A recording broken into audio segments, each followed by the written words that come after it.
Bismillahirrahmanirrahim. Assalamualaikum warahmatullahi wabarakatuh. Di sini saya akan mempresentasikan tentang materi kelas 9 MTS semester 1. Yang pertama temanya adalah tentang penyembelihan. Langsung saja. Penyembelihan itu secara bahasa adalah memotong, untuk menghilangkan nyawa binatang tersebut. Kemudian secara istilah adalah menghilangkan nyawa binatang yang halal dimakan dengan penyembelihan yang menggunakan alat yang telah ditentukan secara syariat Islam.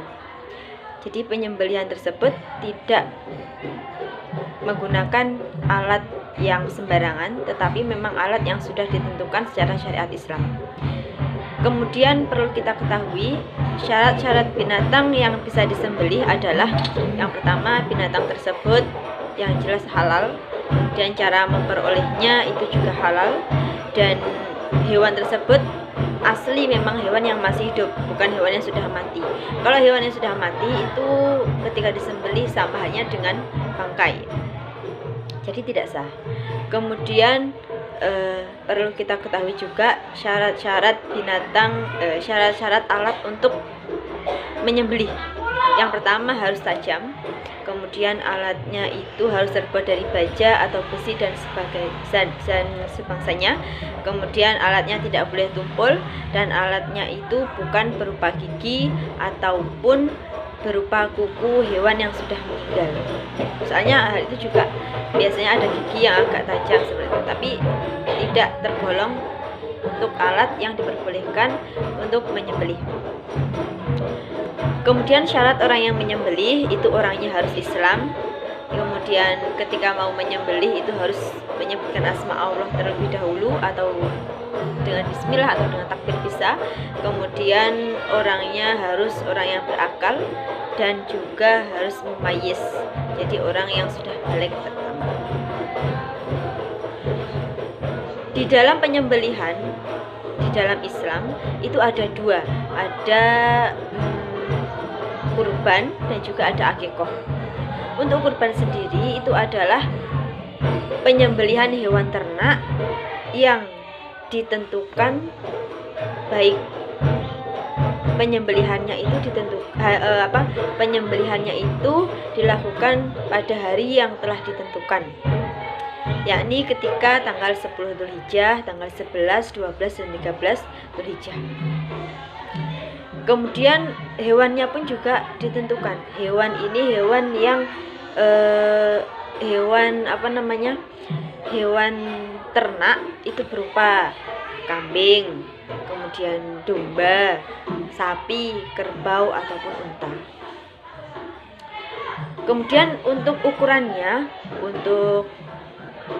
setiap hewan itu, kalau kambing itu bisa digunakan untuk satu orang, kurban untuk satu orang, dan untuk sapi atau unta atau kerbau itu bisa digunakan 7 orang untuk kurban. Kemudian hukum kurban sendiri apa sih? Hukum kurban itu kalau menurut Imam Hambali dan Imam Syafi'i, dia hukum kurban itu sunnah muakkad. Jadi tidak wajib, boleh melakukan kurban ketika kita sudah mampu. Itu maka sunnah muakkad, sunnah yang sangat dianjurkan.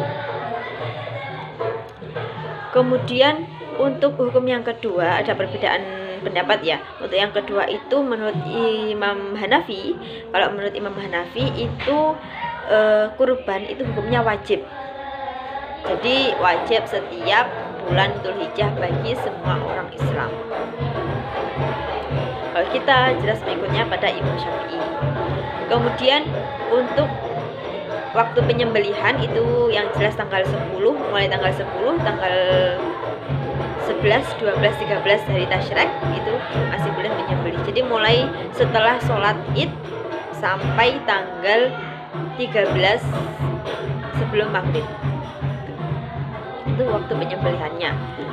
Kemudian sejarahnya kenapa kok bisa terjadi seperti ini? Dulu pada zamannya Nabi Ibrahim alaihissalam, beliau itu mendapatkan perintah dari Allah untuk menyembelih putranya, yaitu Nabi Ismail alaihissalam. Dan ternyata putranya itu beliau siap, Nabi Ismail siap untuk disembelih karena perintahnya Allah. Nah, ketika mau disembelih, ternyata Allah itu mengganti Nabi Ismail menjadi seekor domba. Jadi yang disembelih Nabi Ibrahim itu tidak jadi putranya, tapi domba tersebut. Makanya sampai mulai dari hari itu sampai saat ini disebut sebagai hari kurban ketika tanggal 10 Dzulhijjah. Dan kurbannya juga berupa domba, kambing, sapi, unta, seperti itu. Kemudian syarat-syarat hewan yang bisa untuk kurban itu untuk usia domba atau kambing yang sudah poel dan juga sudah berusia 1 tahun. Kalau untuk yang sapi atau kerbau itu yang sudah berusia 2 tahun. Kemudian yang ketiga itu ada jaza'ah. Jaza'ah itu domba yang berumur 8 sampai 9 tahun yang belum ada 1 tahun umurnya. Kemudian hewan yang disembelih itu nggak boleh hewan yang cacat. Cacat itu dalam artian bagaimana? Buta, sebelah matanya buta, terus kemudian kakinya pincang, kemudian dia itu sangat kurus dan sakit-sakitan. Hewannya tidak sehat, itu tidak boleh untuk dijadikan kurban. Kemudian untuk akikoh itu adalah penyembelihan kurban yang dilakukan untuk penebusan anak yang baru lahir. Nah, waktunya biasanya penyembelihan ini dilakukan ketika anak itu usia 7 hari, baru lahir 7 hari. Yaitu dilakukan akikoh, kemudian disunahkan untuk memotong rambutnya dan sedekah sebesar beratnya rambut yang dipotong, seperti itu. Nah, untuk ketentuannya akikoh itu hewannya harus kambing. Kambing kalau laki-laki berarti kambingnya 2, kalau perempuan kambingnya 1. Kemudian untuk hal-hal yang disunahkan sama saja. Ketika mau melakukan penyembelihan untuk kurban, untuk akikoh itu sama saja, membaca sholawat, kemudian membaca takbir, membaca doa, terus disembelih oleh, kalau yang kurban itu disembelih oleh orang yang kurban, kalau yang akikoh disembelih oleh ayah dari anak yang diakikohkan tadi. Kemudian untuk tata cara penyembelihannya antara kurban sama akikoh itu sama. Jadi tata cara penyembelihan itu ada 2, ada yang secara tradisional, ada yang secara mekanik. Kalau secara tradisional, yang pertama yang harus kita lakukan adalah menggali lubang terlebih dahulu untuk tempat penampungan darahnya. Kemudian mempersiapkan alat penyembelihan. Nah, setelah itu kepala hewan yang akan disembelih itu ditaruh di bawah dan kakinya ditaruh di atas. Itu kalau untuk ayam sebangsa seperti itu. Kalau untuk kambing berarti juga sama. Jadi posisi lehernya hewan itu ditaruh di pas lubangnya itu. Dan kakinya kita ikat atau kita pegangi saja cukup. Seperti itu. Baru setelah itu, sebelum memulai penyembelihan jangan lupa menyebutkan asma Allah terlebih dahulu, baru disembelih. Tapi kalau untuk menggunakan cara yang mekanik atau cara yang modern menggunakan alat itu juga bisa, tetap halal untuk dimakan. Itu seperti apa? Yang pertama, kita siapkan dulu alatnya, kemudian hewannya kita masukkan ke dalam ruangan yang memang khusus sudah untuk penyembelihan, yang mana di situ sudah dikasih gas sampai hewan itu pingsan, tidak sadarkan diri. Kemudian baru alatnya kita nyalakan, dan sebelum alat itu menyembelih hewan, kita ucapkan asma Allah terlebih dahulu. Itu juga sudah mencukupi ketentuan penyembelihan, cara-cara penyembelihan seperti itu. Jadi syaratnya yang pertama harus tetap menyebutkan asma Allah ketika menyembelih. Jadi antara kurban sama akikoh itu cara-caranya sama, yang beda hanya ketentuannya saja.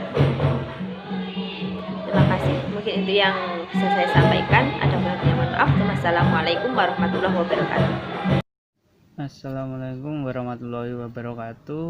Saya Yanuar Fajar Ramadan, NIM 201180464. Saya dari kelompok 5 akan menjelaskan lanjutan dari materi subbab selanjutnya, yaitu ketentuan jual beli.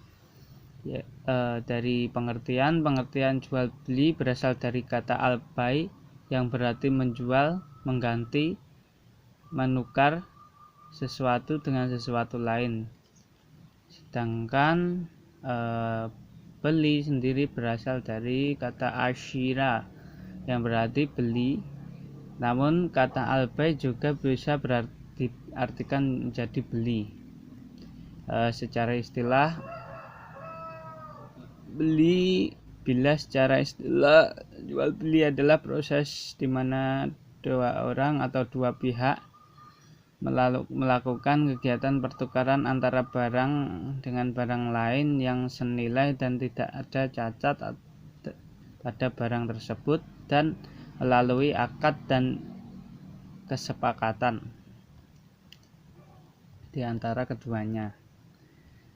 Dasar jual beli yaitu ada di Quran surat Al-Baqarah ayat 282 sebagai berikut, yaitu Bismillahirrahmanirrahim. Ya ayyuhalladzina amanu idza tadayantum bidainin ila ajali musamma faktubuh. Penggalan ayat tersebut yang artinya, hai orang-orang yang beriman, apabila kamu bermuamalah tidak secara tunai untuk waktu yang ditentukan, hendaklah kamu menuliskannya. Sedangkan dari hadis Nabi Shallallahu Alaihi Wasallam yang artinya dari Abu Hurairah radhiyallahu anhu, dari Nabi Shallallahu Alaihi Wasallam bersabda, janganlah dua orang yang jual beli berpisah sebelum saling meridhoi. Hadis riwayat Abu Daud dan At-Tirmizi. Dari kedua hukum jual beli tersebut, jual beli harus dilakukan dengan akad atau ijab kabul yang nantinya menjadi sebuah kesepakatan di antara keduanya dan keduanya saling ridho. Rukun jual beli menurut jumhur ulama sebagai berikut. Ada beberapa, yaitu 1. Orang yang berakad atau muta'aqidain yang disebut penjual dan pembeli. Yang kedua adalah syigot atau lafal ijab dan qabul. Yang ketiga adalah ma'qud alaih yang berarti barang yang diperjualbelikan. Yang terakhir adalah nilai tukar pengganti barang harus sesuai dengan nominal yang disepakati oleh keduanya. Yang selanjutnya adalah syarat jual beli. Adapun syarat jual beli hampir sama dengan rukunnya, yang dimana si penjual dan si pembeli harus berakal balik dan berhak atas hartanya. Syigot pun hampir sama, yaitu balik. Terus ijab kabul harus sesuai dengan ijab di awal.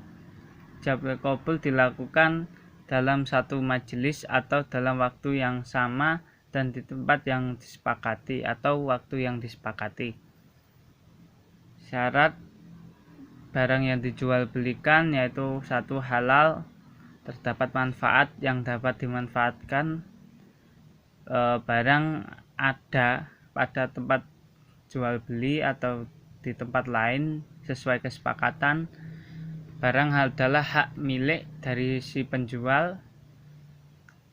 Terus yang selanjutnya adalah barang hendaknya jelas dan diketahui oleh penjual dan pembeli, ataupun pembeli berhak mengecek keadaan barang yang akan dibelinya. Yang selanjutnya adalah syarat nilai tukar pengganti barang. Yang pertama, harga yang telah disepakati dari keduanya. Terus yang kedua, nilai tukar barang dapat diserahkan pada waktu itu juga atau sesuai kesepakatan dari keduanya. Untuk yang ketiga adalah apabila jual beli secara barter atau al-muqayyadah, yang diperjualbelikan bukan berupa uang tetapi barang dengan barang, di mana nilai tukarnya sepadan dan telah disepakati juga oleh kedua belah pihak. Ya, yang selanjutnya adalah qirad.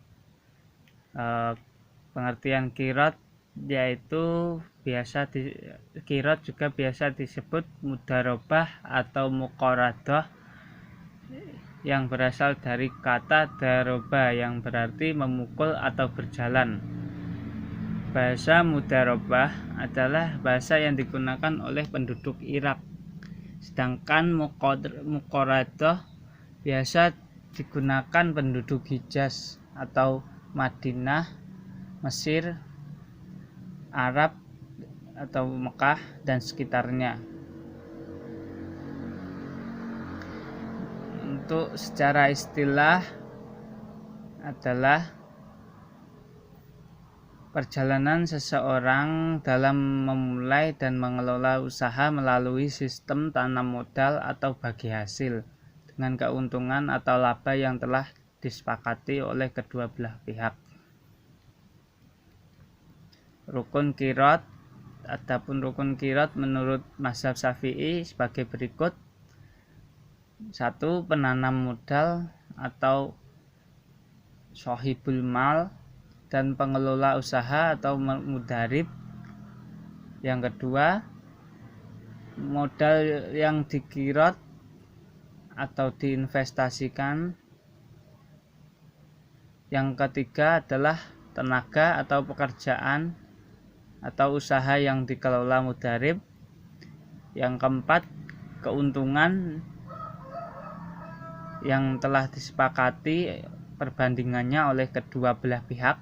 Yang kelima adalah sigot atau lafal ijab dan qabul. Yang selanjutnya adalah kita menuju ke syarat qirad. Adapun syarat terlaksananya qirad atau mudharabah sebagai berikut.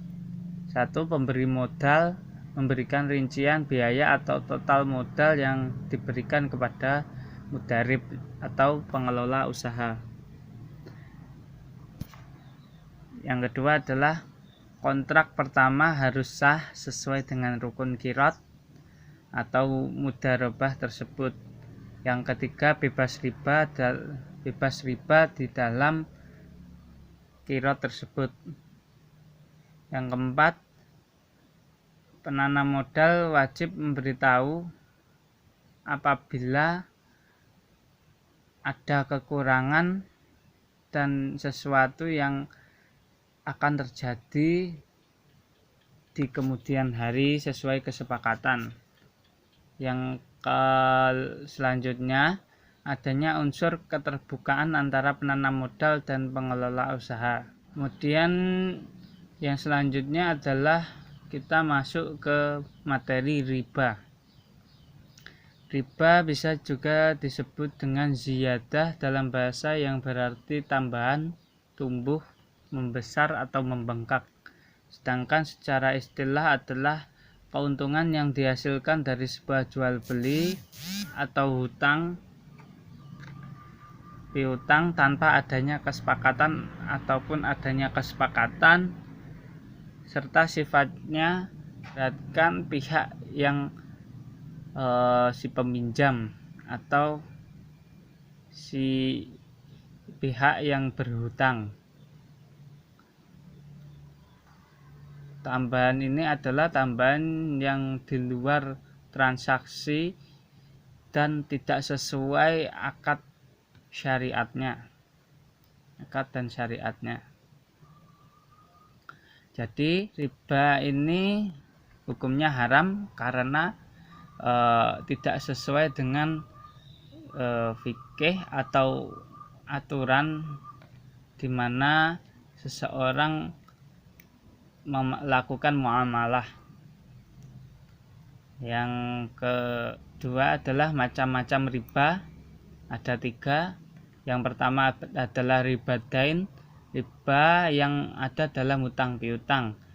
Riba ini ada 2, yaitu tambahan untuk denda yang dimaksudkan dalam hutang yang melebihi jatuh tempo pembayarannya, ataupun bunga yang dimasukkan dalam sebuah hutang piutang. Yang kedua adalah riba fadl. Riba fadl adalah riba yang terjadi ketika barter atau jual beli dengan cara barter, yang takaran atau nominal barang tidak setara sehingga menjadikannya berat sebelah. Contoh dari riba fadl yakni ketika kita mempunyai 1 kilo kurma yang kualitasnya baik dengan ditukar dengan 1,5 kilo kurma yang biasa. Itu merupakan contoh dari riba fadl. Kenapa? Karena ada 2 barang yang dibarterkan sejenis dan beratnya tidak sama meskipun kualitasnya berbeda. Ketika riba fadl terjadi ketika barang tersebut sama jenisnya tetapi takaran yang diberikan berbeda, itu adalah menjadi riba. Beda lagi dengan kita mempunyai beras 1 kilo dan orang lain mempunyai 2 kilo jagung. Itu dapat dibarterkan asalkan dengan pembayaran tunai atau kontan, itu tidak menjadi riba. Yang terakhir untuk riba yaitu riba nasi'ah atau tempo, atau riba yang ketika berhutang telah jatuh tempo atau saatnya membayar. Riba nasi'ah adalah kelebihan hutang yang dibebankan kepada peminjam atau orang yang berhutang ketika telah jatuh tempo saatnya membayar, si peminjam tidak bisa membayar atau belum bisa membayar dan dikenakan biaya tambahan atau bertambah beberapa kali lipat sehingga memberatkan dari pembayar atau peminjam hutang. Ya, mungkin itulah materi dari fikih kelas 9 semester ganjil. Mungkin kurang lebihnya kami mohon maaf yang sebesar-besarnya. Wassalamualaikum warahmatullahi wabarakatuh.